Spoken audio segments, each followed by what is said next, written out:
केंद्रीय जल शक्ति मंत्री गजेंद्र शेखावत दे नाल ਵੱਖ-ਵੱਖ ਮੁੱਦਿਆਂ ਤੇ ਖਾਸ ਗੱਲਬਾਤ ਕੀਤੀ। ਕੀ ਕਹਿਣਾ ਹੈ गजेंद्र शेखावत ਦਾ, ਆਓ ਸੁਣਦੇ ਹਾਂ।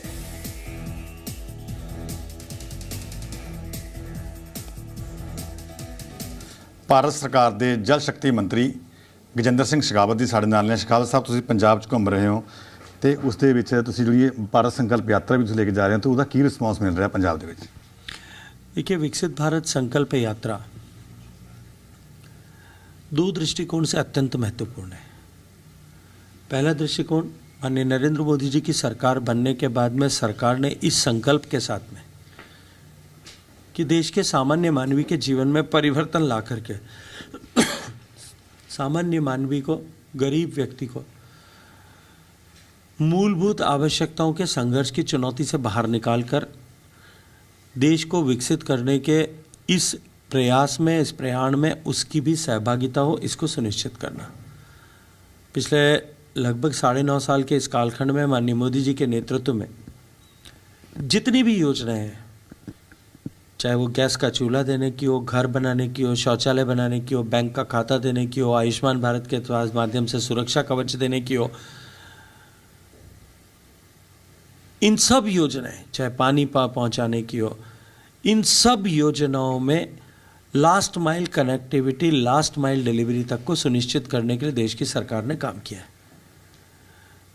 लेकिन फिर भी अनेक योजनाएं, और इन सब योजनाओं में कहीं ना कहीं कोई सर्वहारा वर्ग का व्यक्ति, बिल्कुल करीब गांव में बैठा हुआ व्यक्ति,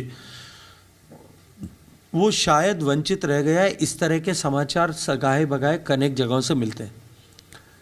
तो सरकार जाकर के जो माननीय प्रधानमंत्री जी का संकल्प है कि हर एक व्यक्ति तक, अंतिम व्यक्ति तक लाभ पहुंचाने को सुनिश्चित करेंगे, उसको पूरा करने के लिए नए सिरे से लोगों को ढूंढने के लिए ये यात्रा गांव-गांव जा रही है। 20 तारीख पिछले माह में झारखंड से प्रारंभ होकर के आज ये यात्रा करोड़ों लोगों के जीवन को छूते हुए हजारों गांवों तक पहुंच चुकी है।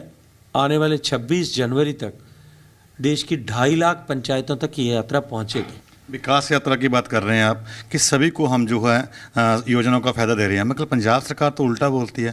वो कहती है हमारे को आरडीएफ का पैसा नहीं मिल रहा, हमारे को नेशनल हेल्थ मिशन का पैसा नहीं आ रहा, हमको जो और हमारी स्कीमें उनके पैसे नहीं आ रहे। वो तो 8,000 करोड़ निकाले हुए हैं, आपकी तरफ भी आपने दिया ही नहीं है। देखिए, इससे ज़्यादा हास्यास्पद और कुछ नहीं हो सकता।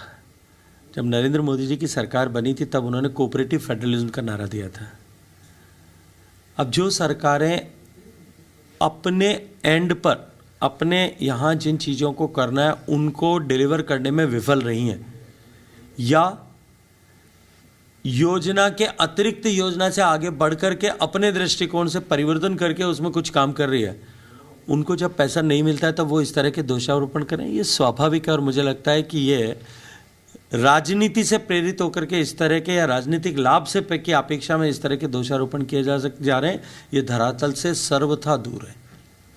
एक सवाल और था कि जो ये एसवाईएल का मुद्दा है उसको लेकर आपने मीटिंग बुलाई है, आपने सुप्रीम कोर्ट के कहने पे मीटिंग बुलाई है, तो उस मीटिंग में कैसा रहने वाला है और इस बार दोनों मुख्यमंत्री आपके साथ फिर बैठेंगे? देखिए, दोनों माननीय मुख्यमंत्री बैठेंगे। मेरी अपेक्षा है कि दोनों खुले हृदय के साथ में समाधान कैसे हो सकता है, इस मानसिकता के साथ बैठे तो निश्चित रूप से रास्ता निकल सकता है। अन्यथा मीटिंग के बाद में, मीटिंग का जो भी आउटकम होगा वो हम सुप्रीम कोर्ट को बता करके आगे न्यायालय अपने दृष्टिकोण से निर्णय करे, इस की प्रतीक्षा करेंगे। पंजाब के मुख्यमंत्री वो बोलते हैं कि हमने एसवाईएल की बात नहीं करनी। मैंने तो वहाँ पे सुझाव दिया है कि आप वाईएसएल बनाएं, तो उस पर क्यों नहीं सरकार सोच रही? देखिए, केवल माननीय मुख्यमंत्री जी के ऐसे हवाई सुझावों से देश नहीं चलता है। हकीकत के धरातल पर आकर के और फिर आपको उसके ऊपर कार्रवाई करने की आवश्यकता होती है। आप जो पंजाब को जो हिस्से का पानी हरियाणा को देना है, आप उसमें संकट खड़ा करें, राजस्थान को देना है उसमें संकट खड़ा करें, और यमुना नदी का पानी जो अन्य प्रांतों में बटा हुआ है उसका पानी जो है दूसरे जगह ले जाने की बात करें। मुझे लगता है कि इससे ज़्यादा हास्यास्पद कुछ नहीं हो सकता। एक सवाल और है, जो ये आरोप लगाया जाता है कि जो ये मसला है ये चुनाव का दौरा है इसलिए इसको उठाया जा रहा है। सुप्रीम कोर्ट के आदेश से बैठक हो रही है, इसमें कहाँ मुद्दा है? और आज नहीं है तो इतने वर्षों से लंबित है, सुप्रीम कोर्ट का आदेश है। हमने दोनों राज्यों को बिठा करके उसका मार्ग निकालने की चेष्टा की है। कैमरा पर्सन ਪ੍ਰਵੀਨ ਦੇ ਨਾਲ ਮਨੋਜ ਜੋਸ਼ੀ, ਜੀ ਮੀਡੀਆ, ਚੰਡੀਗੜ੍ਹ।